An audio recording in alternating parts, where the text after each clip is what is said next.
The blood had dried to a dark crust under her fingernails again. Lyra scraped at it with a piece of broken slate, while the youngest boy, Tomek, traced the letter K into the dirt floor with a stick, his tongue poking out between the gap where his front teeth used to be.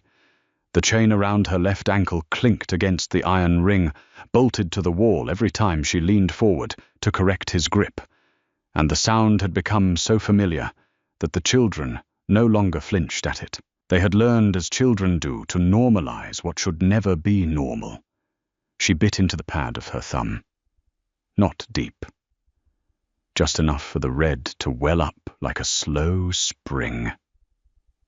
She squeezed 3 drops onto the flat stone she used as a pallet, mixed it with a little water from the cup Tomek had smuggled from the well, and dipped the frayed end of a reed into the pink wash.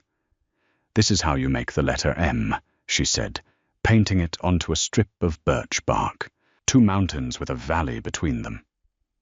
See, Tomek nodded solemnly. He was 6. He had not spoken a full sentence since the siege of Ashenmoor, when his mother had been killed running between the south gate and the granary with a loaf of bread in each hand. Lyra knew this because Tomek had drawn the picture for her 3 weeks ago. 2 circles for bread, a stick figure lying down, a red smear he had pressed his whole palm into. She kept that drawing hidden under the straw pile where she slept. It was the most honest thing anyone in the Greymarch pack had ever produced, and none of them would ever see it. There were 9 children now.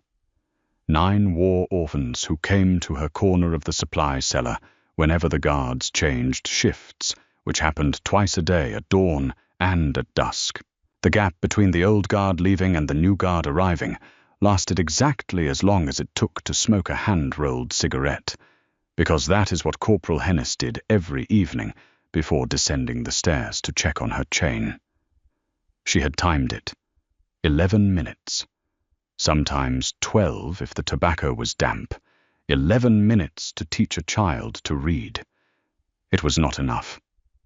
It was everything. The cellar smelled of turnip skins and lamp oil, and the particular sweetness of grain that has started to rot at the bottom of the sack. Lyra had lived in this smell for 2 years since Elder Voss had decided that an Omega, with no wolf, no family and no pack markings, was useful only as inventory labor. She counted sacks. She sorted dried meat from dried fish. She stacked firewood into walls that reached the low ceiling, and when the wood was stacked, she unstacked it and stacked it again, because Elder Voss believed that idle hands invited rebellion, and rebellion invited the Alpha King's army back to their gates. The Alpha King. Even the name made the children sit straighter. Lyra had never seen him. No one in the Greymarch labor hold had. He existed the way weather exists, as a force that shaped everything without being visible. His war against the Northern Confederation had orphaned every child in this cellar. His treaties had redrawn borders that left Greymarch on the wrong side of a supply line. His name was spoken by Elder Voss, the way a priest speaks of divine punishment, as something inevitable, as something deserved. She did not think about him. She thought about the letter M, 2 mountains with a valley. Tomek tugged her sleeve. He pointed at the bark strip, then at his own chest, then held up the stick like a question mark. "You want to write your name?" she asked. He nodded. She bit her thumb again. The old wound had barely scabbed. The pain was a quick, bright thing, like touching a hot pan, and then it faded into the steady warmth of blood moving to the surface.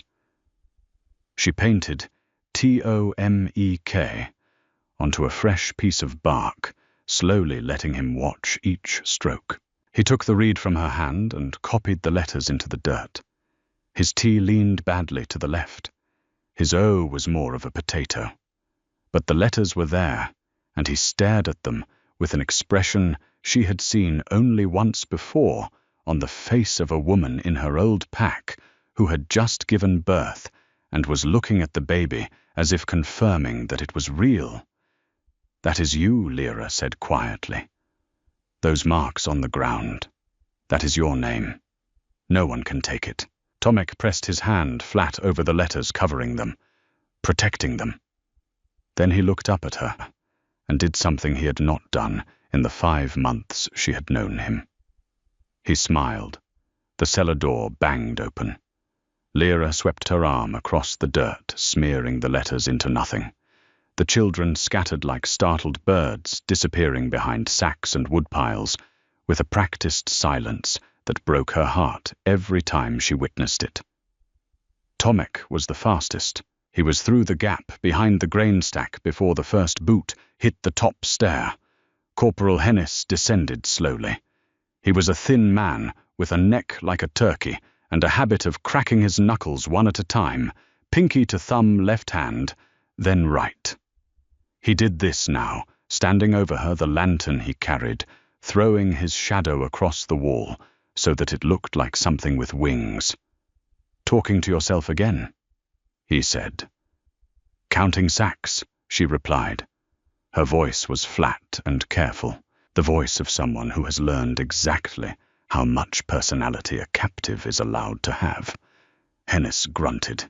He walked the perimeter of the cellar, checking the stores, making marks in a small leather book he kept in his breast pocket. His pencil was dull, and he licked the tip before each notation, a habit that left a grey smudge on his lower lip. "Elder Voss wants the south inventory by morning," he said, without looking at her. "Every sack, every barrel, weight and condition." He tossed a stub of charcoal at her feet. "Write it on the wall if you have to." "I don't care how." He paused at the bottom of the stairs. Half turned. "I heard you," he said. "Before. Teaching them something." Lyra said nothing. Hennis cracked his right thumb. The sound was like a small branch snapping. "I had a daughter," he said. "Before the border shifted. She would have been about Tomek's age." He climbed the stairs without finishing the thought. The door closed. The bolt slid home. Lyra waited until his footsteps faded completely, then let out a breath she had been holding so long her ribs ached. She pressed her bleeding thumb against her trouser leg and stared at the charcoal he had given her. A stub of charcoal was worth more than food down here. With charcoal, the children could practice without her blood. She picked it up. It was still warm from his pocket. From behind the grain stack, Tomek's eyes caught the lantern light. She held up the charcoal so he could see it, and his gap-toothed smile returned. And for a moment, the cellar smelled like nothing at all, because she forgot to notice. That was the last quiet night. The Alpha King's convoy arrived at Greymarch before dawn, when the sky was the color of a bruise that hasn't decided whether to turn purple or green. Lyra heard it first, as vibration, a hum in the iron ring that held her chain, transmitted up through the stone floor from the wheels of heavy wagons and the hooves of war horses passing above. Then voices, many voices, and beneath them, the low, resonant growl that wolves make when they are large enough to be felt rather than heard. She pressed her palm flat against the floor. The stone was trembling. Upstairs, something crashed. Doors opened and did not close. Boots everywhere, dozens of them, moving in patterns that suggested organization rather than chaos. This was not a raid. This was an occupation that had arrived by appointment. The cellar door opened for the second time that night, and this time it was not Hennis. 3 soldiers descended the stairs in formation. They wore black leather, marked with a crest she did not recognize. A wolf's head, bisected by a sword, stitched in silver thread that caught the light. They carried no lanterns. Their eyes, all 3 pairs, reflected gold in the darkness, which meant their wolves were close to the surface, which meant they were powerful enough to hold a partial shift without losing control. One of them, a woman with a shaved head and a scar that began at her left ear and ended somewhere inside her collar, stopped 3 feet from Lyra and inhaled through her nose. Omega, the soldier said, chained. She looked back at the others. Mark it for the census. The second soldier began documenting. The third walked the perimeter, the way Hennis had, but faster, with the efficiency of someone who has inventoried 100 captured supply sellers. He opened sacks, tested grain between his fingers, sniffed the dried meat and discarded one bundle that Lyra could have told him was spoiled if anyone had asked. No one asked. She was inventory. She had been inventory for 2 years. The woman with the scar crouched in front of her, not close enough to touch, respectful of the feral distance that chained wolves sometimes developed. How long, she asked. 2 years, Lyra said. Who owns this chain, Elder Voss? Greymarch Pack. The woman's jaw tightened. Something moved behind her eyes. Not sympathy, exactly. Something more practiced than that. The expression of a soldier who has seen this specific thing enough times to have a protocol for it. The king will want to see this, she said to the second soldier. He's inspecting the north granary. Then we wait. They waited. Lyra sat very still the way a rabbit sits when the shadow of a hawk passes overhead. She could smell them now, all 3. The woman smelled of steel polish and road dust and something herbal like thyme, but sharper. The men smelled of horse sweat and oiled leather, and the particular musk of wolves who have been running for days without shifting back fully. And then beneath all of it, something else. It came down the stairs before he did, a scent like wood smoke and frozen earth and the iron tang of old blood, layered over something warmer that she could not name. Something that made the hair on her arms stand up, and the back of her neck flush hot, and her lungs fill without her telling them to, as if her body had decided independently that it needed more of this air. More of this specific air. Right now. Her wolf stirred. Lyra's breath caught. Her wolf had been silent for 6 years, since the night the Greymarch elders had tested every child for pack compatibility and declared her wolfless an omega, without a spirit animal, a body without a soul. She had accepted it the way one accepts gravity. You do not argue. You simply live on the ground. But something was moving in the space behind her ribs. Something that had been sleeping so deeply, she had mistaken it for absence.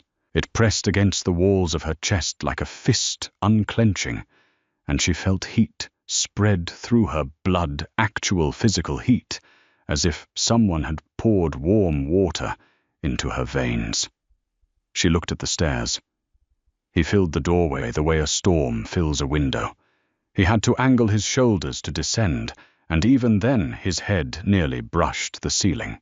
His hair was black and cut close to his skull, and his jaw was the kind of jaw that looked like it had been designed specifically to take a punch without moving.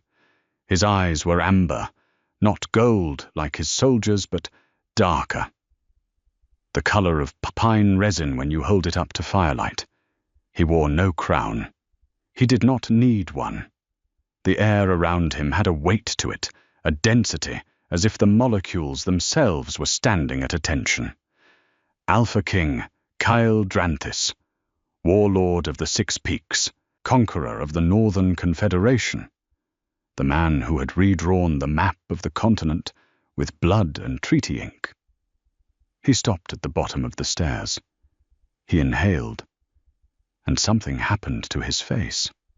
The cold authority that had been carved into his features cracked, not dramatically, not like a dam breaking, like a single fissure running through ice on a lake in early spring. Small, silent, irreversible. His wolf surged forward behind his eyes, and the amber darkened to something almost black before snapping back, and his hand shot out and gripped the wooden support beam beside the stairs so hard that it groaned, and then he was looking directly at her with an expression she had never seen on another living creature. It was recognition, but not the kind you have when you see someone you've met before, the kind you have when you see something you have been looking for so long that you had forgotten you were still searching. "Everyone out," he said.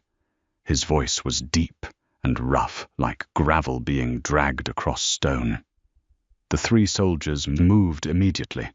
No questions, no hesitation.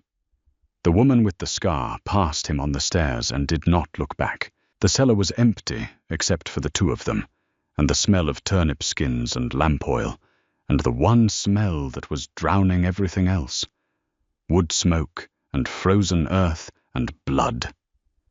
Hers smelled different to him, she realized. She did not know what she smelled like to him. She only knew that he was standing very still and breathing very carefully the way a man breathes when he is trying not to do something. "Who put this chain on you?" he said. It was not a question. It was a sentence that had a question mark at the end, only because the grammar required it. His eyes were on the iron cuff around her ankle, and his jaw was working, and his hands were fists at his sides. "Elder Voss," she said again. He crossed the cellar in 4 strides. He knelt in front of her, which put his face level with hers, and she could see now that there was a scar on his left temple, thin and white, and that his eyelashes were unexpectedly long, and that up close the amber of his eyes had flecks of green in them like moss on stone. He reached for the chain. Not for her. For the chain. His fingers wrapped around the iron links, and he pulled. Not hard. Effortlessly. The way you tear a piece of paper. The iron parted with a sound like a gasp, and the chain fell away from the wall ring, and the cuff was still on her ankle, but she was no longer connected to anything. She stared at the broken chain in his hand. The links were twisted, deformed by the force of a grip that could have crushed bone. He set the chain down carefully on the floor, as if it were something fragile he did not want to damage further. "What is your name?" he said. "Lyra." "Lyra." He said it the way Tomek had looked at his name written in the dirt, as if confirming it was real. "Lyra, you are my mate." She should have felt something romantic. She should have felt the swelling music, the destiny clicking into place, the warmth of fate's design. What she actually felt was terror. Pure, clean, bladder-loosening terror, because she was an Omega, chained in a cellar who had just been claimed by the most powerful wolf on the continent, and powerful men who wanted things from powerless women had only ever meant one thing in her experience. She pressed her back against the wall. The stone was cold through her thin shirt. "I am no one's mate," she said. "My wolf is dead." Something flickered across his face. Not anger, confusion, as if she had told him the sky was green. "I can feel her," he said. "Your wolf. She is not dead. She is awake. That is impossible." He held out his hand, palm up. The calluses were thick across his fingers, layered like geological strata, each one a different fight, a different year. "I am not going to hurt you," he said. Lyra did not take his hand. She looked at the broken chain on the floor. She looked at the cuff still locked around her ankle. She looked at his enormous hand, with its history written in hardened skin. "Everyone who has ever said that to me," she said, "has hurt me." He did not withdraw his hand. He did not argue. He simply held it there, open, patient, like a door that does not close, regardless of how long you stand in the hallway. "Then I will wait," he said, "until you have a reason to believe different." He stood. He was so tall that she had to tilt her head back to see his face, and the lantern behind him turned his silhouette into something that belonged in a cathedral. "I am taking Greymarch under direct authority," he said. "Elder Voss will answer for this cellar. You will be moved to quarters above ground. You will not be chained. If anyone touches you, you will tell Captain Wren." He paused. The woman with the scar. He turned to leave. His boot was on the first stair when she spoke. "The children," she said. He stopped. "There are 9 children. War orphans. They hide in here during the guard change. They have no one. If you move me, they will have nowhere to go." He was quiet for a long time. The wood of the stair creaked under his weight. She could see only his back, the massive width of his shoulders, the tension running through them like a wire. "They will be housed," he said. "Fed, protected, and educated." He turned his head, just enough to show one amber eye, one eyebrow slightly raised. "You have conditions," he said. His voice had something in it she had not expected, something that might have been the ghost of amusement. "I have students," she said. He climbed the stairs without another word, but she heard it, just before the door closed. A sound that was barely a sound, a breath pushed through the nose, the smallest possible exhale of something that in a different man, in a different cellar on a different night, might have been a laugh. The quarters they gave her were on the second floor of the main hall, a room with a window that faced east, and a bed with actual sheets, and a door that locked from the inside. She stood in the center of the room for 20 minutes without touching anything, because the last time she had been in a room this clean, she had been 7 years old, and her mother had still been alive, and the Greymarch border had still been whole. Captain Wren brought the cuff key herself. She knelt without ceremony, unlocked the iron, and set it on the bedside table. "Keep it," Wren said. "Some people find it helps to remember what is over." Lyra looked at the cuff. The skin beneath it was a ring of scar tissue, white and shiny, permanently altered. She did not need the cuff to remember. Her body was already the archive. The children, she said, being settled in the East Wing. Wren studied her with the appraising gaze of a career soldier, sizing up an unknown quantity. He barely said 3 words during the entire march from the northern front. Now he has reorganized the housing plan of an entire occupied territory because a chained Omega mentioned children. She paused at the door. "I have served Cale Dranthis for 11 years. I have never seen him break iron with his bare hands." Lyra said nothing. Wren closed the door quietly behind her. The room had a mirror. Lyra had not seen her own reflection in 2 years. She stood before it now and catalogued what she saw.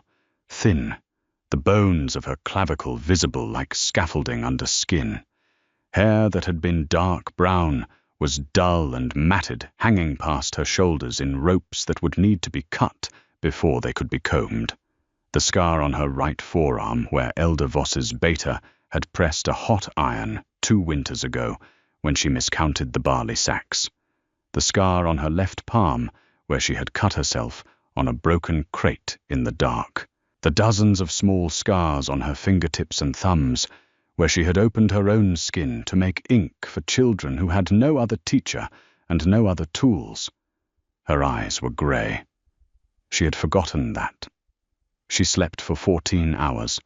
The classroom was her idea, and the Alpha King's problem. She proposed it on the 2nd day, during what Captain Wren called a civilian audience, which was the 10-minute window each morning when occupied citizens could bring grievances to the new authority. Lyra walked into the great hall with 9 children behind her, arranged by height, the tallest in back, and Tomek at the front with his gap-toothed gravity, and she said that she needed a room with a south-facing window, a supply of paper ink, charcoal and chalk, and 3 hours each morning free from labor assignments. Cale Dranthis sat in the carved wooden chair that served as Grey March's seat of authority. He had not slept by the look of him. The shadows under his eyes were purple, and his jaw was dark with stubble, and his hands rested on the arms of the chair with the careful immobility of someone who was restraining himself from movement. He looked at the children. He looked at her. His nostrils flared once, catching her scent across the hall, and something in his eyes shifted. And then he said, "South-facing room. Paper and ink will come from the convoy supply. You will have your mornings." A councilwoman named Marta, one of Elder Voss's former administrators who had been retained for continuity, leaned toward his ear and whispered something. Lyra caught only the word resources and the phrase labor priority. Cale turned his head toward Marta slowly. The movement had the deliberate quality of a predator, deciding whether something was prey. "Say that again," he said. Loudly. Marta did not say it again. The classroom was a storeroom on the south side of the main hall, emptied of its crates and swept clean. There was one long table made of planks, laid across sawhorses and benches that the soldiers had built from salvaged timber, and the window let in a stripe of gold that moved across the floor like a sundial.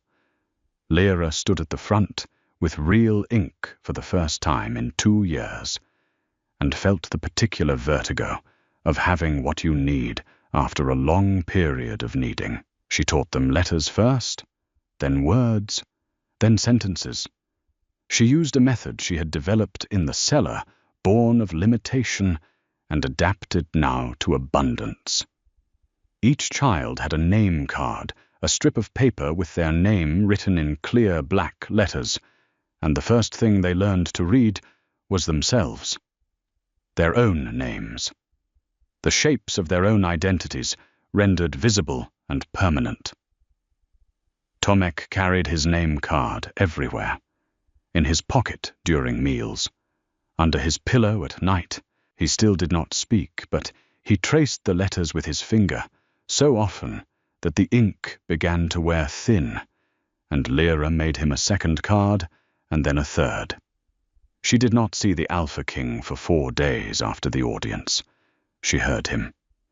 His voice carried through stone walls a bass register that she could feel in her sternum when he was in the great hall directly below her classroom. She caught his scent in hallways after he had passed the wood smoke and frozen earth lingering in the air like a handprint on glass. And at night, lying in her clean bed with her ankles bare and her door locked from the inside, she felt the thing behind her ribs moving again. The wolf that could not exist.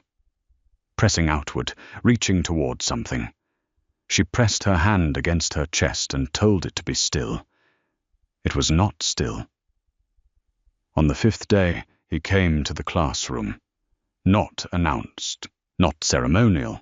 He simply appeared in the doorway during the morning lesson, filling it completely, and the children went silent in the way that small creatures go silent when a very large shadow falls over them. Lyra was mid-sentence, explaining how the letter S works, how it changes a word from one thing to many things. She stopped. The chalk in her hand suddenly felt ridiculous, a white stick against the vast, dark fact of him. "Continue," he said. He leaned against the doorframe and crossed his arms and watched. She continued. Her voice was not steady at first, and then it was because the children were looking at her and not at him. And children who are frightened need their teacher to not be frightened, so she was not frightened. She was professional. She was a woman with chalk and students and a south-facing window, and the most dangerous man alive was watching her explain plurals. He came back the next day, and the next, always the same position, leaning in the doorway, arms crossed, watching with those amber and green-flecked eyes that tracked her movements the way a wolf tracks something it cannot look away from. On the 3rd visit, Tomek walked up to him. The room held its breath. Lyra's hand tightened on the chalk. Cale Dranthis looked down at the 6-year-old boy, who barely reached his thigh, and Tomek held up his name card. Cale took it. He read it. He handed it back. "Tomek," he said. Tomek nodded. Then he tugged on the Alpha King's hand and pulled him toward the table where the other children sat, and Cale Dranthis, conqueror of the Northern Confederation, allowed himself to be led by a small, silent boy to a bench that was too small for him, and sat on it anyway, his knees rising almost to his chest. Lyra's throat closed. She turned to the board and wrote the next word, and blinked until the burning stopped. That afternoon, after the children had gone, Kyle remained. He sat on the too small bench and looked at the name cards spread across the table. He picked them up, one by one. Tomek, Anya, Gregor, Mela, Soren, Petra, Dima, Yuli, Reka. "You teach them their names first?" he said. "Yes." "Why?" "Because a person who can read their own name knows they exist in a form that can survive them. It is the difference between being a sound that fades and a mark that remains." He set the cards down. He was quiet for a long time. The stripe of gold from the window had moved past the table and was climbing the far wall. "I cannot read," he said. Lyra looked at him. She had been standing near the board, cleaning chalk dust from the ledge, and she stopped. She did not believe she had heard him correctly, and then she saw his face and knew that she had. Cale Dranthis Alpha King, warlord, conqueror, the man who had reorganized an entire territory's housing plan overnight, the man who broke iron with his fingers. He sat on a child's bench with his shoulders slightly hunched and his hands flat on the table, and said the sentence the way a person confesses to a wound they have been hiding. "My father believed kings were made in battle, not in books," he said. "He trained my body, my wolf, my instinct for territory and threat. I lead through speech and memory. My generals read for me. My treaties are read aloud by scribes who swear oaths of silence." He looked at her. "No one knows." She set the chalk down. She walked to the table and sat across from him on a bench equally too small so that they were facing each other like two adults in a room built for children. "Do you want to learn?" she asked. The question sat between them. She could see him processing it. Not the question itself, which was simple, but what it meant to answer it, what it cost a man who had built an empire on the illusion of omniscience to admit in a room that smelled of chalk dust and children's sweat that there were letters he could not read.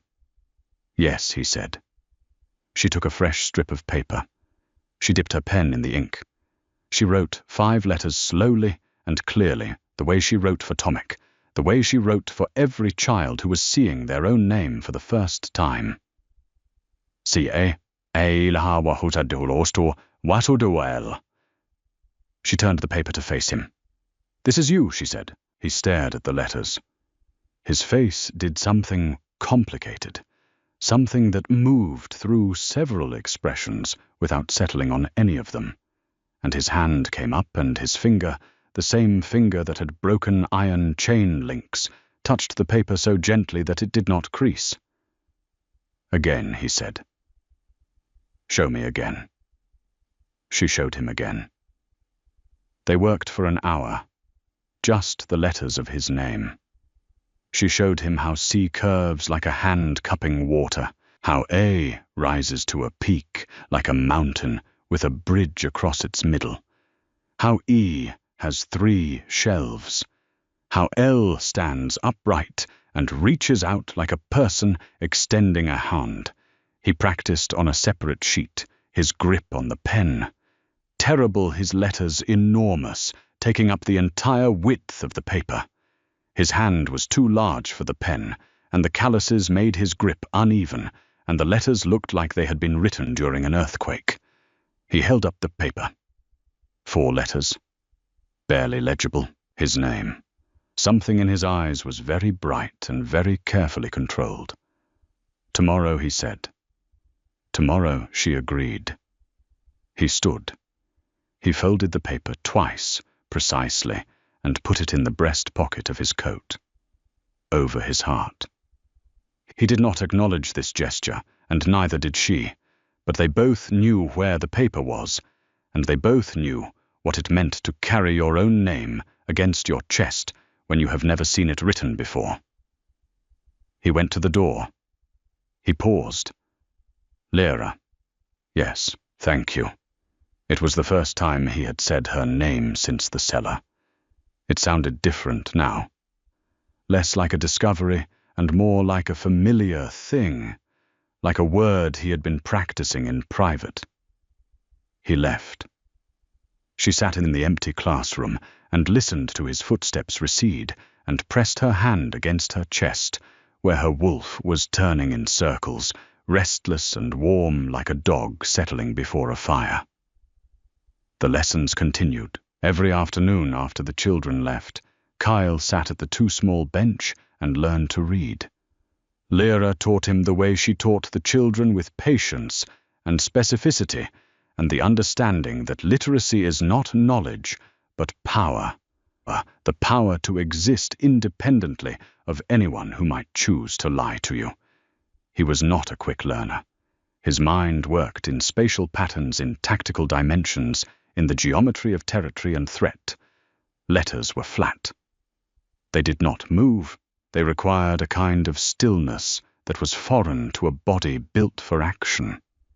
He held the pen like a weapon and pressed so hard that he tore through the paper twice in the first week. But he was relentless. He practiced at night, she learned later in his quarters, filling sheets of paper with rows of letters that grew smaller and more controlled as the weeks passed. Captain Wren told her this in the careful, neutral tone of a woman who was watching her commander change shape and did not yet know whether to be alarmed or impressed. He's using treaty paper, Wren said one morning, delivering a fresh supply of ink to the classroom. The good parchment, the kind we use for border agreements. He's filled 30 sheets with the alphabet. Lyra thought about that. 30 sheets of treaty parchment, covered in letters written by hands that had conquered nations. She thought about the scribes who had been reading his documents for years, each one sworn to silence, each one holding the secret that the most powerful wolf alive could not read his own decrees. She wondered what it had cost him. Not the illiteracy, the hiding. She knew what hiding cost. She had been hiding her entire life. On the third week, something happened that she could not explain. Cale was practicing letter combinations, building simple words, sounding them out with the intense concentration of a man defusing a bomb. The afternoon light was warm, and the room smelled of chalk and paper, and Lyra was sitting across from him, correcting his spelling of the word fire, when his hand touched hers. Not on purpose. He reached for the pen at the same time she reached to adjust his grip, and their fingers collided, and the contact lasted perhaps 2 seconds. The wolf behind her ribs detonated. Not stirred, not shifted. Detonated. A pulse of heat so violent that she gasped, and the room tilted, and she felt her eyes change. She felt the iris contract, and something else expand behind it, and Cale's head snapped up, and his own eyes went fully dark, the amber swallowed by black, and the pen fell from his hand, and for 3 seconds neither of them breathed. Then it passed. The heat receded. The room leveled. Her eyes returned to grey. His returned to amber. They stared at each other across the children's table, both of them breathing hard, both of them gripping the edge of the bench. "Your wolf," he said. "I told you," she whispered. "She is dead." "Lyra." His voice was very controlled, very measured, the voice of a man holding a door shut against a hurricane. That was not death. That was the opposite of death. She stood. She stepped back. The distance between them was only the width of the table, but she needed it the way a drowning person needs a breath. "I have to go," she said. She left her own classroom. She walked through the hall and up the stairs and into her room and locked the door and sat on the bed and pressed both hands against her ribs, where the wolf was pacing alive and furious and undeniable, and she thought about what Elder Voss had told her when she was 12. "You have no wolf. You are nothing. An omega without a spirit is a body without purpose." She had believed it. For 14 years she had believed it. Her hands were shaking. She looked down and saw that the scar on her right forearm, the burn from Elder Voss's beta, was glowing. A faint silver light, barely visible, tracing the line of the scar tissue, like a vein of ore in rock. She pressed her other hand over it and held it until the light faded. No one could see this. No one could know, because Lyra knew what silver light in the veins meant. Every wolf child was told the stories. Silver blood was the mark of the moon. Touched the ancient bloodline that the packs had hunted to extinction 3 centuries ago because their power was too great and their wolves too old, and the alphas of the age had decided that anything they could not control must be destroyed. She was not nothing. She was worse than nothing. She was something that should not exist. Elder Voss had known. She understood it now, sitting on her clean bed in the room with the lock on the inside. Voss had not chained her because she was useless. He had chained her because she was dangerous. He had not tested her wolf and found it missing. He had tested her wolf and found it terrifying, and he had done what frightened men do. He had buried it, suppressed it, built a cellar around it, and called it inventory. The realization was a cold thing, not a hot revelation, a slow ice spreading through her gut, freezing the architecture of her understanding and replacing it with something clearer and much worse. She did not go to the classroom the next morning. She did not go the morning after that. She told Captain Wren she was ill, and Wren looked at her with eyes that said she didn't believe it, leave it, but would not press, and the children were supervised by a junior soldier who let them draw on the walls, because he did not know what else to do with 9 small humans who missed their teacher. On the 3rd morning, Tomek appeared at her door. She did not know how he had found her room. She did not know how he had gotten past the guards who were supposed to keep the civilian quarters secure. She opened the door, and he was standing there, 6 years old, gap-toothed, holding a piece of paper in both hands. It was one of the name cards from the table, not his own. Kale's, the one she had written on the first day she taught the Alpha King to read. 4 letters in black ink, Cael. It must have been left on the table when she fled. Tomek must have found it. He held it out to her. His eyes were very serious. He pointed at the paper, then pointed down the hall in the direction of the classroom, and his meaning was perfectly clear even without speech. "He is looking for his name," Tomek was saying. "Come back." Lyra knelt. She was eye level with the boy now, and his face was very close, and she could see the freckles across his nose and the scab on his chin, where he had fallen the day before, and the absolute determination in his expression.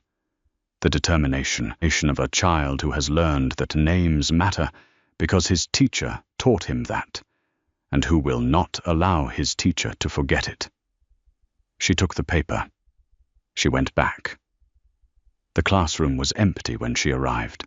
The name cards were still on the table, but Kale's bench was pushed out at an angle, as if someone large had stood abruptly.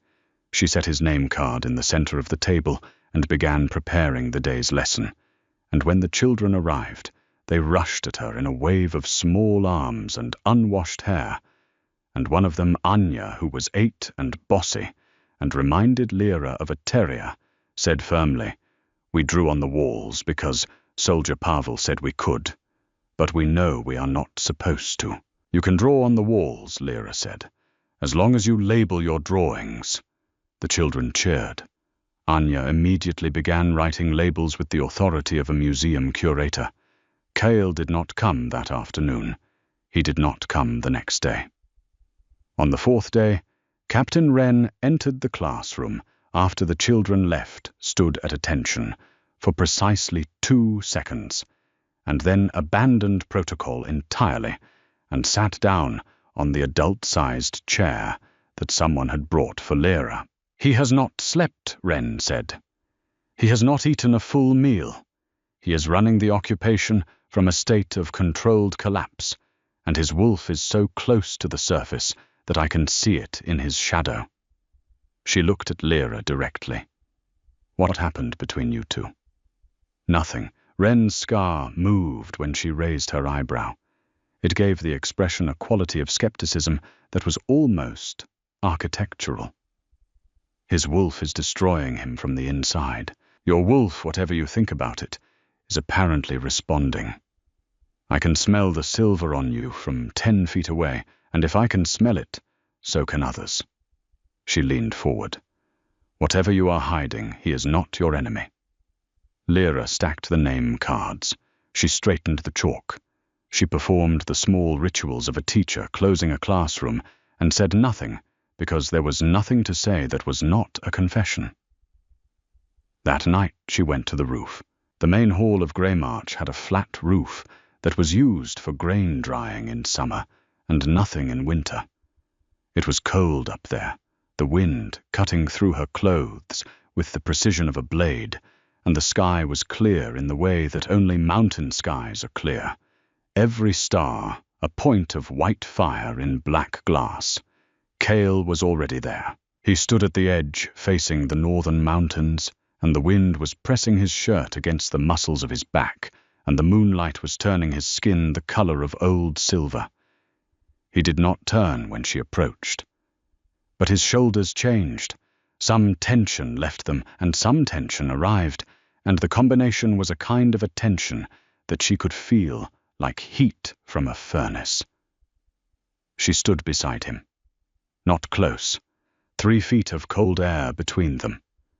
She looked at the mountains. "I am moon-touched," she said. The words left her mouth and the wind took them, and for a moment she thought perhaps he had not heard, and then he turned his head and looked at her, and his face was the face of a man who has just been told something he already knew. "I know," he said. "How long?" "Since the cellar. Your scent has silver in it, like cold water over quartz." He paused. "My grandmother was moon-touched. She was killed before I was born. My father burned every record of her existence because he believed the bloodline was a weakness." He looked back at the mountains. Lyra watched his profile against the star field and tried to reconcile the man who could not read with the man who had known her secret before she had known it herself. "You are not going to tell me," she said. "It is not my secret to tell. But you knew, and you still claimed you as mate." His voice was quiet, but not uncertain. Lyra the Moon-Touched were hunted because they couldn't be controlled, not because they were weak, because they were the only wolves whose power answered to no alpha.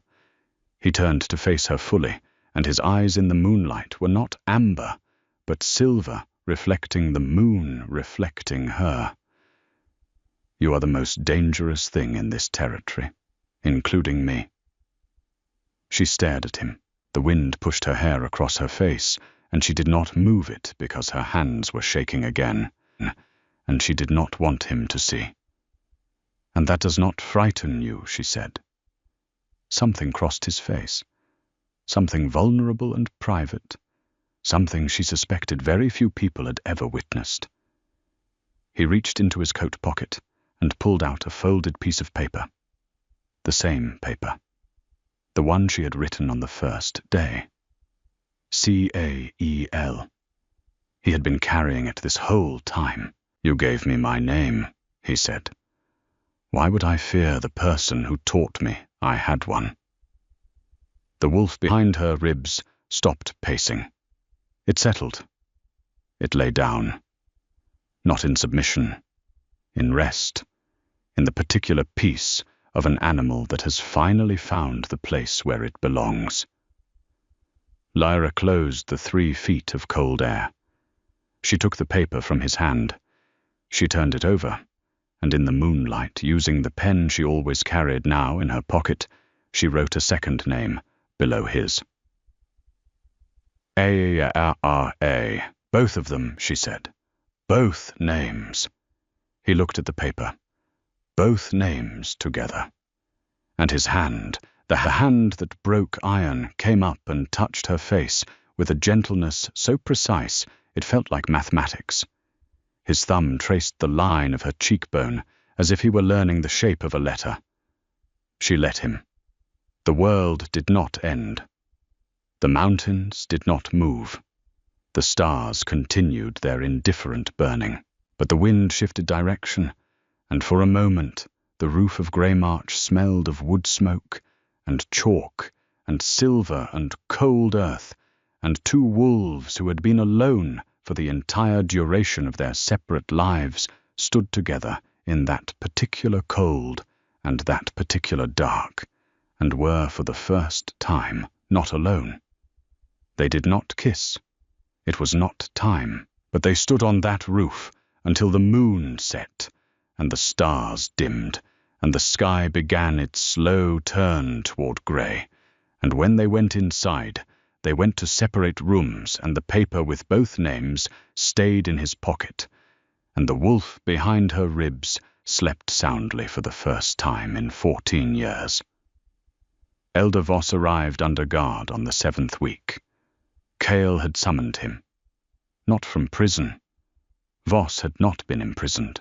He had been relocated to a border post after the occupation demoted to supply overseer of a grain depot 30 miles east, which Lyra understood to be a deliberate humiliation designed by someone who understood that for a man like Voss, irrelevance was worse than punishment.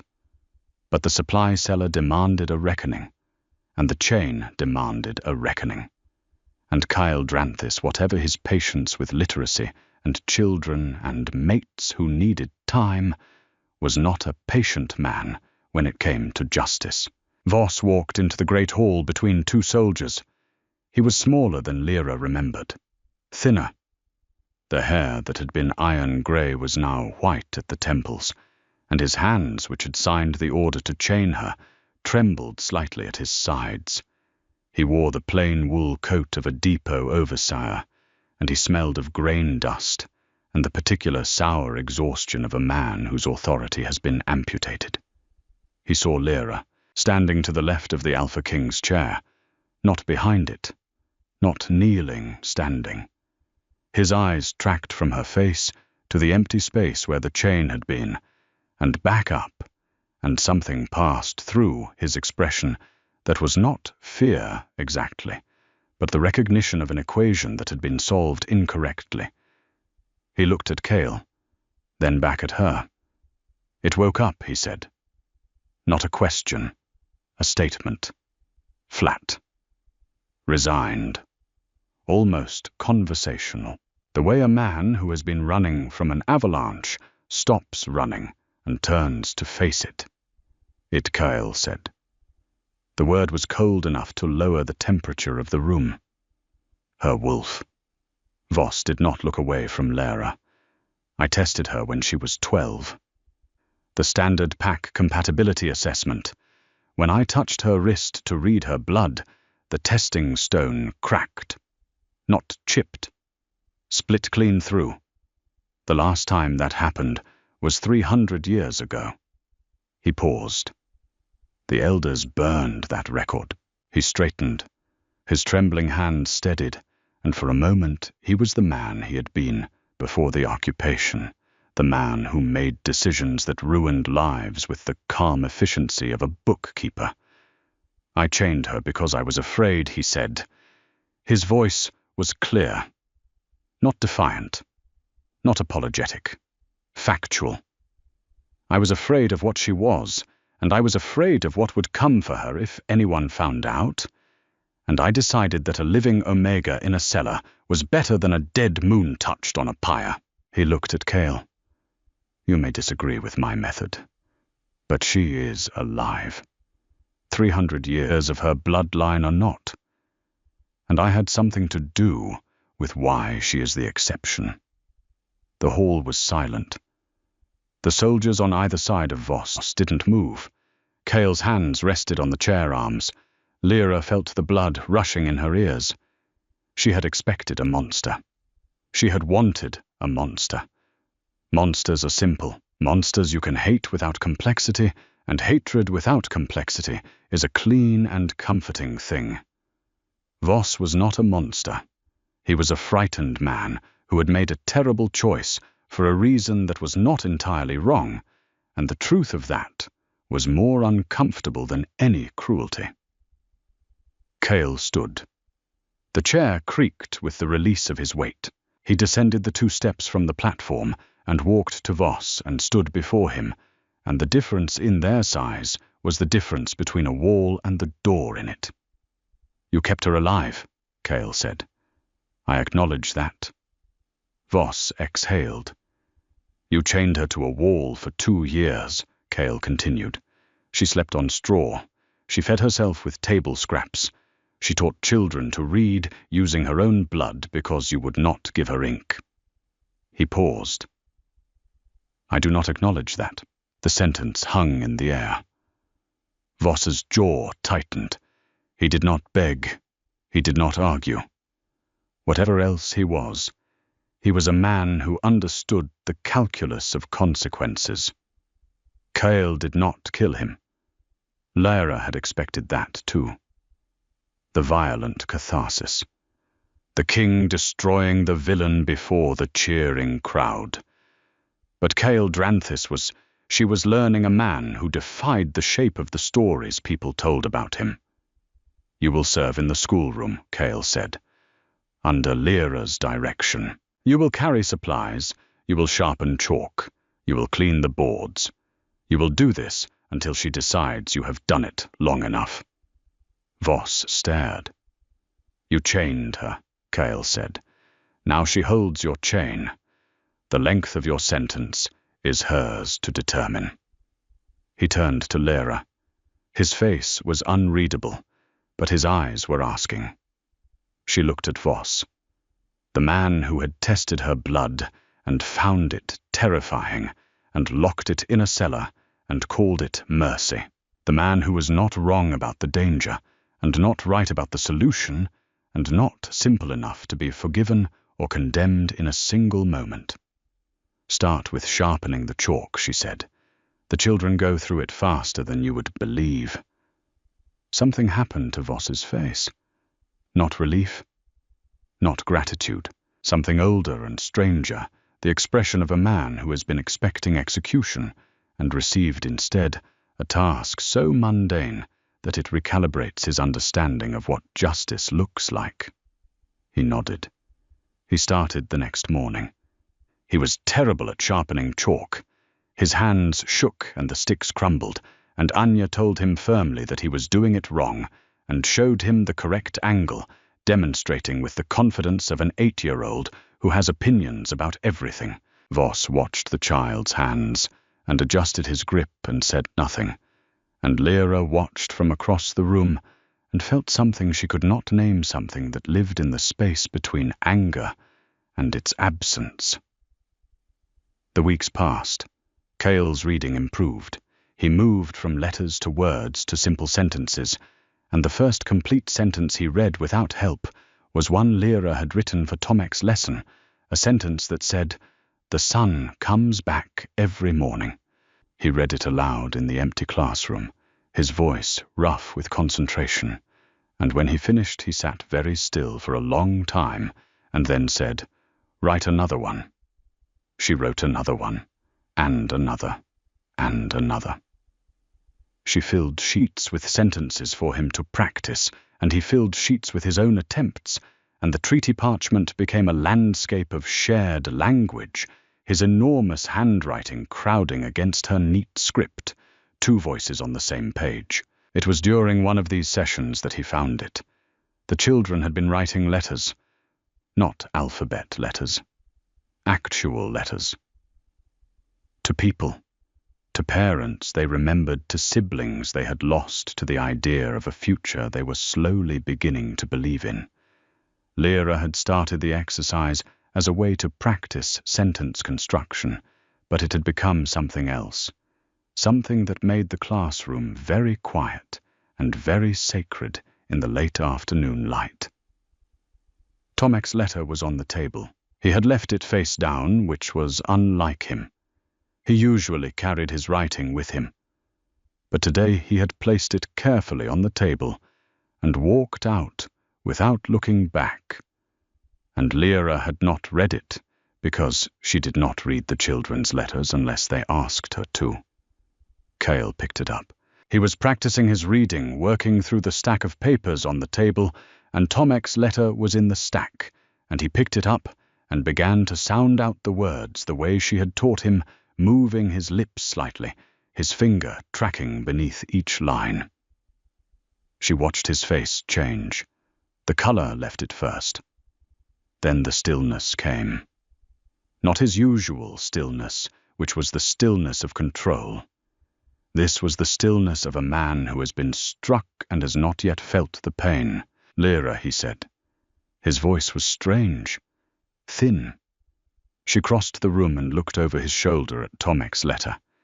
It was addressed to no one. There was no "dear" at the top, just words written in the careful hand of a child who had learned to write only weeks ago. My name is Tomek. The teacher gave it to me on bark with blood. Before that I was boy, or nothing. The soldiers burned my house and my mother fell down and did not get up. I did not talk after. The teacher says words are for when you are ready, and being quiet is also talking. The Alpha King sat at my table. He is big. He does not know his letters yet, but he is trying. I want to tell him something. There was a king in the old pack who burned things. He burned my mother's house. His name was on the orders. The teacher showed me how names work. The name on the orders was Cale. Lyra read it twice. She read it a 3rd time, because her eyes were blurring and she needed to be certain. She looked at Cale. He was holding the paper with both hands, and his knuckles were white, and his wolf was so close to the surface that his eyes had gone fully dark, and the shadow behind him on the wall was not the shape of a man. It was the shape of something with a muzzle and raised hackles, and his mouth was open, but no sound was coming out. "Cale," she said. He set the paper down. His hands were shaking. The Alpha King of the 6 Peaks. The man who had torn iron chain links apart with his bare fingers was trembling. "The Northern Campaign," he said. His voice was barely audible. "Ashenmore was on the border. We pushed through in winter. I gave the order to clear the civilian quarter because intelligence said the militia was using houses as weapons caches." He stopped. He pressed his fists against his eyes. The order was mine. The name on it was mine. Lyra stood very still. The classroom was very quiet. The stripe of gold from the window was touching the edge of Tomek's letter, illuminating the child's careful handwriting. "The boy who cannot speak," Cale said. "The boy who carried my name card across the hall and gave it to you. The boy who pulled me to his table and showed me my own name.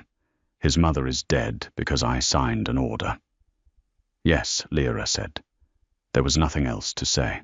She did not offer comfort, because comfort would have been an insult to the weight of the thing.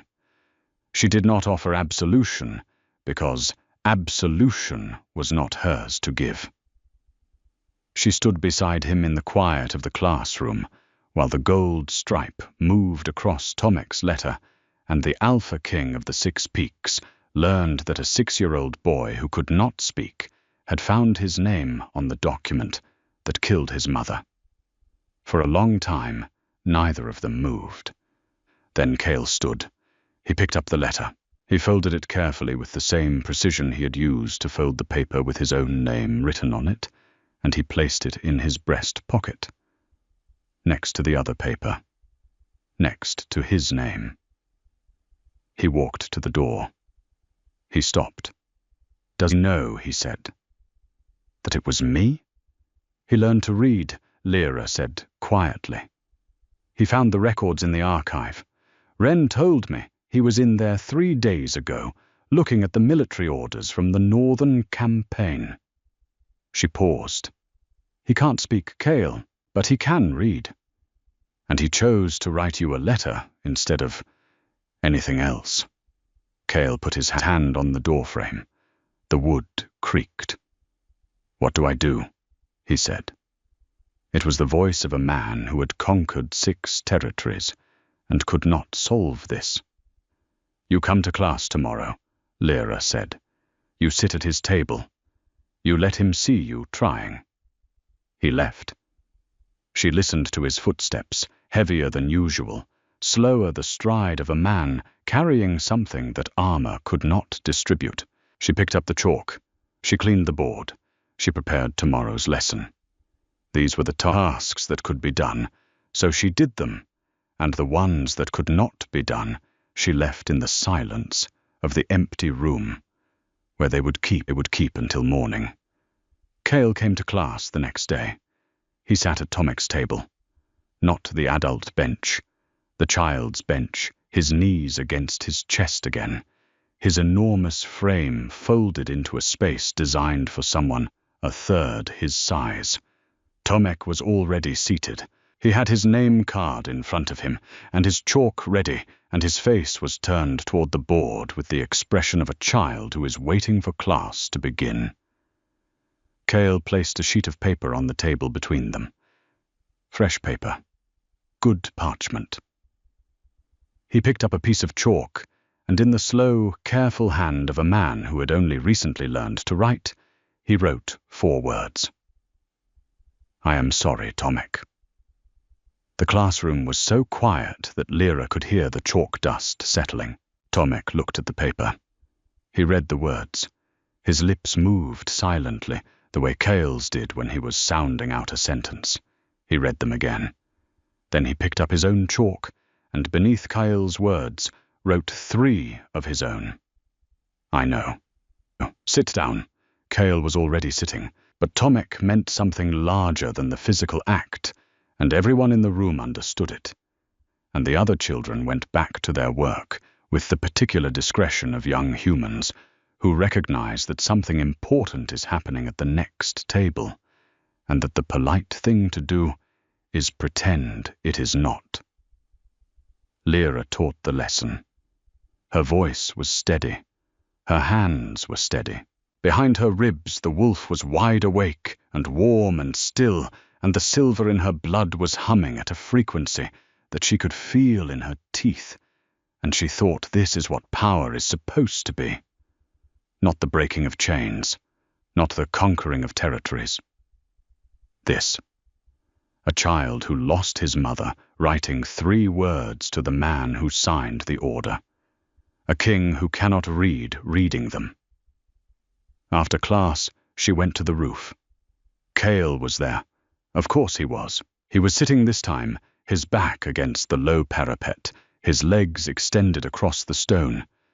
He looked smaller against the sky. Not physically. Smaller the way people look smaller when they have stopped performing their size. She sat beside him. Close this time. No 3 feet of cold air. She sat near enough that her shoulder almost touched his arm, and the almost was its own kind of language. "Tomek's letter is the bravest thing I have ever read," Kyle said. "And I have read battle reports and surrender terms and the last words of dying generals. It is the first letter he has ever written," Lyra said. Kyle looked at the sky. His profile against the stars was the same as it had been on that first night, but different, weathered by something that was not wind. "The moon touched," he said. "My grandmother. My father hunted her people and then married one of them.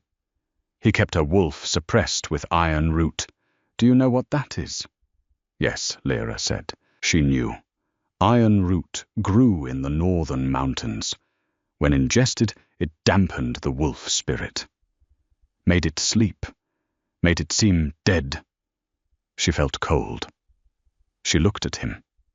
"Elder Voss," she said. "He was growing it in the cellar," Kyle said. "Wren found the plants, hidden behind the woodpile, mixed into the grain. You were eating it for 2 years. The cold spread down her arms, into her fingers, the tips of her fingers where the scars were, where she had opened her own skin to make ink for children, where the blood had run thin and pink because she had been malnourished and suppressed, and the wolf inside her had been drugged into silence so thoroughly that she had accepted its absence as fact. Everything she had believed about herself. Every year of thinking she was wolfless, purposeless, an omega without a soul. It had been manufactured, cultivated, a garden of absence carefully tended. She stood up. The silver was rising. She could feel it in her blood, a tide that had been held back by a dam that no longer existed, and the glow was visible now, running along the veins of her forearms in lines of cold white light, and the scar from the branding iron was incandescent, a brand of silver where there had been a brand of pain. Kale stood with her. He did not step back. He did not shield his eyes. He watched the light move through her body with an expression that was not awe or fear, but recognition. The same expression he had worn in the cellar when he first smelled her scent. "There she is," he said softly. The wolf came, not gradually, not gently. She arrived the way dawn arrives at the end of a very long night, all at once, and everywhere, filling every cell and fiber and vein with a presence so vast that Lyra's knees buckled and Kale caught his arms around her, and she could feel his heartbeat against her back and hear his wolf responding, a low rumble in his chest that was not a growl, but a greeting. The silver light pulsed once, then again, then settled to a steady glow like moonlight held in skin, and Lyra looked at her hands and saw them clearly for the first time, illuminated from within, mapped in silver light, and each small scar on her fingertips was a point of brightness, a constellation of every drop of blood she had given to teach children their own names. She laughed. The sound surprised her so thoroughly that she clapped her hand over her mouth, and then she laughed again, because the wolf inside her was laughing too, or doing whatever the wolf equivalent was. A running in circles, a rolling in snow. The delirious, full-bodied joy of something that has been sleeping in a dark room for 14 years and has finally been let outside. Kyle held her. His arms were very steady. His chest was very warm. She could feel his wolf pressed against the boundary of his skin, responding to hers, and the two animals were doing something that felt like circling each other, not in threat, but in the ancient canine ritual of meeting, of becoming known. The light faded slowly. The silver dimmed. The stars above Grey March reasserted themselves.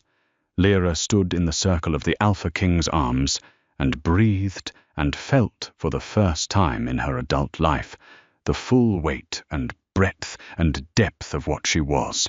Not an omega, not a wolfless nothing, not inventory. A moon-touched wolf of the old blood, carrying a light that had survived 3 centuries of persecution because one frightened elder had locked it in a cellar instead of putting it on a pyre. She thought of Voss. sharpening chalk in her classroom with shaking hands, the complicated math of his cruelty, the equation that did not resolve. "I need to go downstairs," she said. He released her. His arms opened, and the cold air rushed in, and she felt the absence of his warmth, like a word removed from a sentence.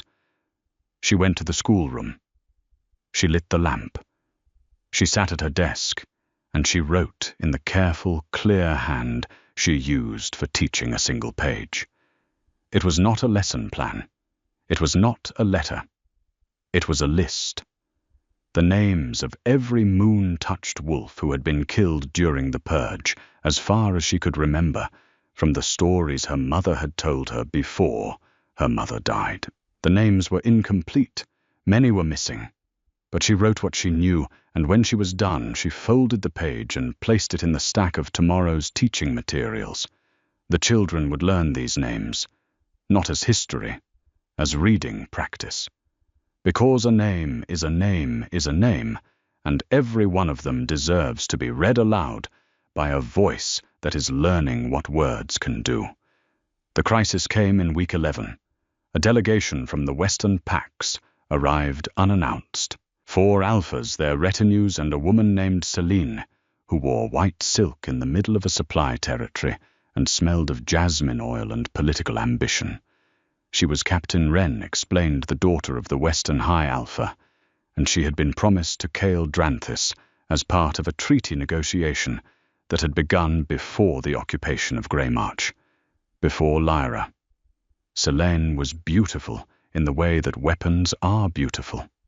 Precise, functional, designed for a specific impact. She walked into the great hall with her retinue arrayed behind her like a hand of playing cards, and looked at Kyle the way a person looks at property they intend to improve. "Alpha Dranthis," she said. Her voice was pleasant and modulated, and carried the particular confidence of a woman who has never been chained to a cellar wall. "I believe we have a contract to discuss." Cael was standing at the window. He had been reading an actual book, a slim volume of territorial law that Lyra had been using as advanced practice material. He closed it when Selene entered, and the motion was calm, and his face was calm. And only Lyra, standing in the corner near the schoolroom door, where she had been gathering supplies, could see that his hand was not calm. His fingers were white around the book's spine. "Selene," he said, "your father's proposal was preliminary. No contract was signed. Preliminary agreements become contracts when both parties benefit, and both parties benefit considerably." She smiled. It was a smile with architecture behind it, load-bearing walls and strategic foundations. The Western Pax offer trade routes military alliance, and she paused delicately, an appropriate Luna for the Six Peaks throne. Her eyes found Lyra. They traveled from Lyra's face to her scarred hands, to her plain wool dress, to the chalk dust on her shoulder, and the assessment was so fast and so thorough that it had the quality of a medical scan. Selena's smile didn't change. That was the most chilling part. The smile simply absorbed the new information and continued smiling. "I see," she said. She did not specify what she saw. Later, that night, Lyra in her room. A knock at the door. Not Cael's knock, which was 2 heavy strikes that she felt in her sternum. This knock was light and precise, 3 taps evenly spaced. She opened the door. Selene, the Western Alpha's daughter, stood in the hallway in a nightgown of white linen that probably cost more than every piece of clothing Lyra had worn in her cumulative lifetime. Her dark hair was loose, and her face was free of the political smile, and what remained was something younger and more tired. "May I come in?" she said. Lyra let her in because she was curious, and because curiosity had always been stronger than caution in her, which was probably why she had started teaching children in a cellar using her own blood. Selene sat on the edge of the bed. She looked at the room, the sparse furnishings, the name cards on the desk, the iron cuff on the bedside table. She picked up the cuff, turned it over, set it down. "I am not going to threaten you," she said. "I know that is what you expect. The rival female, the political match, the jealous woman who schemes against the Omega mate." She smoothed the linen over her knee. "I have read that story. I find it tiresome." Lyra leaned against the wall by the door. She did not sit down. "What do you want?" she said. "To tell you that I will withdraw the marriage proposal tomorrow morning." Selene looked at her directly. "Not because of you. Because of something I saw today that changed my calculation." "What did you see?" Selene folded her hands. They were smooth and unmarked, the hands of a woman who had never needed to open her own skin for any reason. "I arrived early," she said, "before the formal audience. I was in the East Wing. I saw the schoolroom." She paused. "I saw the Alpha King of the Six Peaks sitting at a child's desk, writing the alphabet on parchment, while a boy who cannot speak guided his hand." Silence. "My father raised me to marry power," Selene continued. She looked at the cuff on the bedside table. "I have been trained my entire life to recognize it, to calculate it, to align myself with it. And I have never in my life seen power like what I saw in that room." She stood. She walked to the door. She paused. "He is not what the stories say," she said. "The warlord, the conqueror, that man in the schoolroom with the chalk on his fingers." She almost smiled. "That man is something the stories do not have a word for. And you made him that." Selene left. Her jasmine scent lingered for a moment. Then the wind from the window dispersed it. Lyra sat on this bed. She picked up the iron cuff. She held it for a long time. Then she placed it in the bottom drawer of the desk and closed the drawer, and did not open it again. The attack came 3 days after Selene's withdrawal. Not from the west, from the remnants of the Northern Confederation, 3 rogue packs who had been raiding supply lines since the ceasefire, and who saw the political uncertainty around Kale's unmarked Luna as weakness. They struck at night, coming through the mountain passes in wolf form, silent on the snow, and the first sign was not a sound, but a smell. The acrid chemical tang of fire accelerant splashing against the East Wing wall. The East Wing, where the children slept. Lyra was in her room when the alarm sounded. She was out the door before the horn finished its first note, running barefoot down the stone corridor, and her wolf was awake and furious, and the silver light was blazing through her veins so brightly that she left luminous footprints on the dark floor. The East Wing was burning. Not entirely. One wall, the exterior, where the accelerant had been thrown, the flames were climbing fast, eating through old timber, and the smoke was already filling the corridor that led to the children's dormitory. She hit the door at full speed. The lock held. She hit it again. The silver light concentrated in her palms, and the wood exploded inward, and she was through into the smoke, into the heat, and the children were awake and screaming, all except Tomek, who was standing on his bed, holding his name card above his head, as if protecting it from the flames. The smoke was thick and black, and tasted of chemical fuel and burning wool. Lyra could not see the far wall. She could barely see the children. She gathered them. 9 small bodies. 9 terrified faces. She counted them in the smoke, the way she had counted sacks in the cellar, by touch and by instinct. And she found all 9 and herded them toward the door. And the silver light from her skin was the only illumination in the smoke-filled room, a cold white glow that the children followed like a beacon. The corridor was passable, barely. The fire had reached the ceiling joists, and the air was almost too hot to breathe. She pushed the children ahead of her Anya first, because Anya was the fastest Tomek. Last, because Tomek would not leave without Lyra, and Lyra would not leave without everyone else. They reached the main hall. Soldiers were everywhere. The clash of combat from outside, the snarling of wolves, the particular percussion of bodies hitting stone. Captain Wren appeared out of the chaos, soot-streaked and bleeding from a cut above her ear, and she took the children from Lyra, with military efficiency, counting them, directing them to the inner cellar, the one place the fire could not reach. The cellar where Lyra had been chained. The children went without protest, because they knew the cellar they had hidden in it before, and familiarity in a crisis is its own kind of safety. All 9, Wren confirmed. Lyra turned back toward the east wing.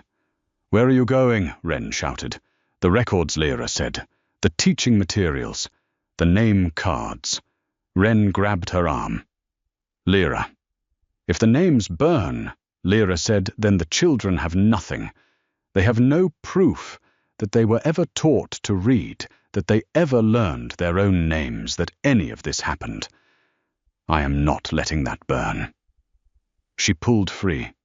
She ran. The east wing corridor was a tunnel of smoke and flame. The ceiling joists were failing, one of them collapsing as she ducked beneath it, showering sparks that bit into her skin like wasps.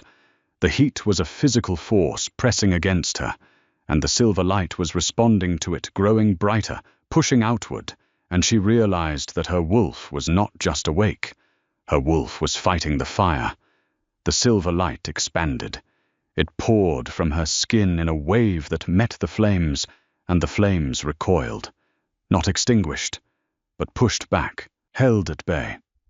The silver was cold, cold as moonlight, cold as winter water, and where it touched the fire hissed and diminished, and the corridor opened ahead of her like a mouth.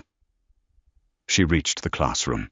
The wall was burning, but the table was intact, and the name cards were in the wooden box on the shelf, and she grabbed the box and held it against her chest, and the silver light wrapped around her like armor, like a second skin, and she turned and ran back through the corridor as the ceiling came down behind her. She emerged into the main hall, trailing silver light and smoke, holding a wooden box full of children's names, and collapsed. Cale found her there. He came in from outside, from the battle, covered in blood that was not his. His wolf was still partially manifested. His eyes were black, his canines extended, his hands ending in claws that retracted as he dropped to his knees beside her. "Lyra," he said.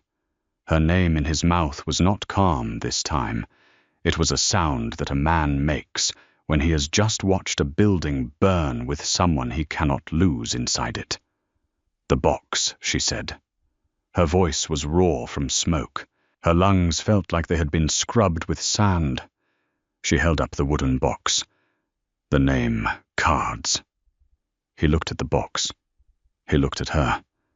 The silver light was fading from her skin, retreating back into her veins, leaving her shaking and cold and mortal on the stone floor of the hall. "You went back into a burning building," he said, "for a box of names." "They are not my names to lose," she said.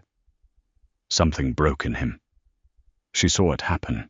The controlled facade, the tactical composure, the Alpha King architecture. It fractured, and what was underneath was not weaker, but rawer, and he pulled her against his chest and held her with his blood-covered hands, and his face was pressed against her hair, and his wolf was making a sound that was not a growl or a snarl, but a keen, the sound a wolf makes when its mate is hurt, and it cannot decide whether to rage or mourn. The battle ended before dawn. The rogue packs were routed. Their leaders were captured. The east wing was damaged but standing.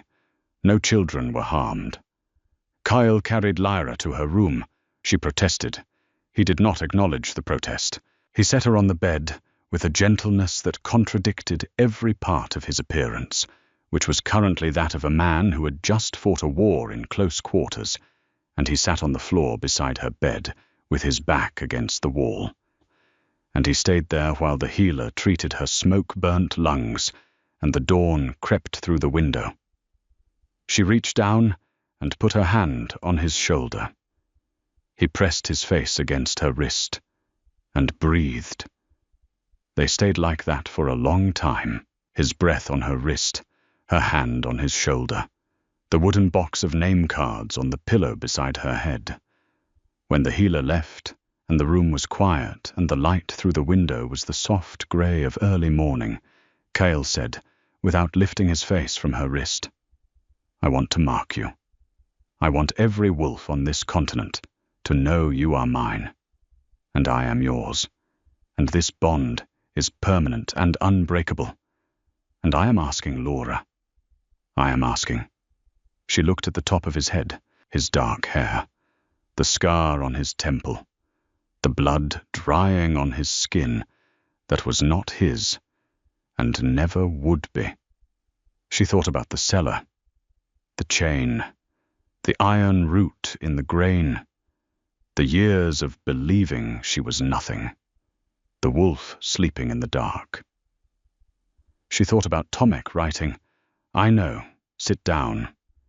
She thought about Selene in the doorway saying, "That man is something the stories do not have a word for." She thought about the letter C, curving like a hand cupping water. "Yes," she said. He looked up. His eyes were amber again. The green flecks were very bright. The ceremony was held in the schoolroom, not the great hall, not the throne, not the public square where the entire territory could witness the claim. Kyle asked her where, and she said the schoolroom, and he said yes, without hesitation, and Captain Wren arranged it without comment, and the soldiers moved the benches to the walls and swept the floor and placed candles in the window because there was no chandelier.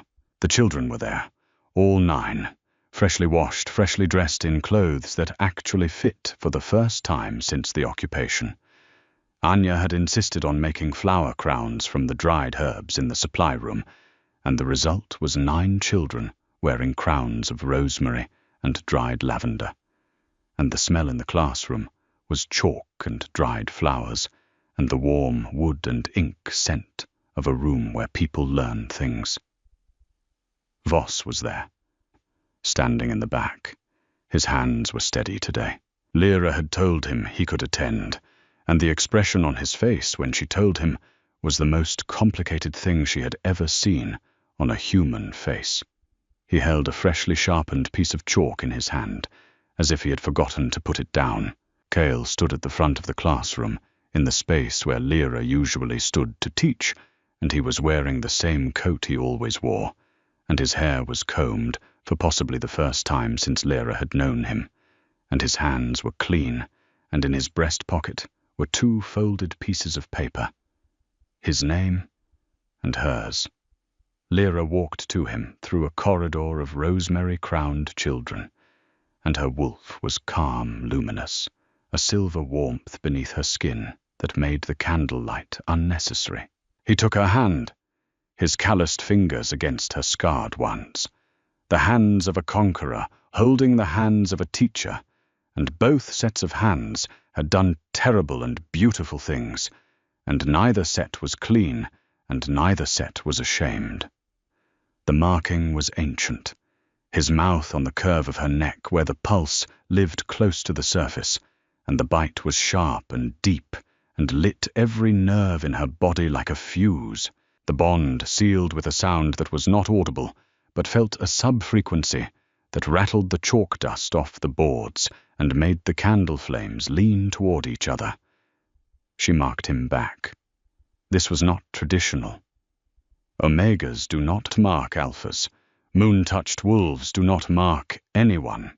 But Lyra had spent 2 years being told what she could not do by people who were wrong, and Cale tilted his head and bared his throat to her in front of 9 children and a hall of soldiers, and an elder who was holding a piece of chalk, and she set her teeth against his skin, and the silver light poured through the bite, and he shuddered, and his wolf howled a sound that shook the windows, and every wolf in the territory heard it and knew.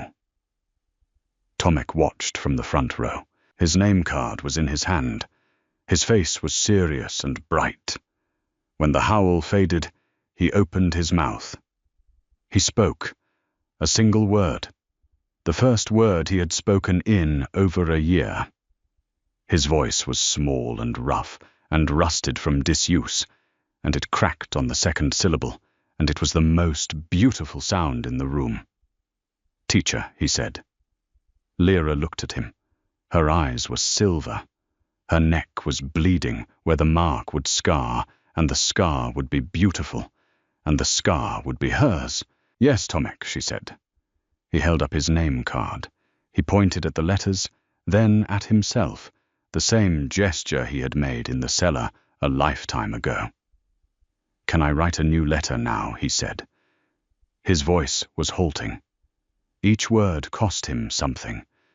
But they came one after another, a string of small sounds, building a bridge back to the world of spoken language.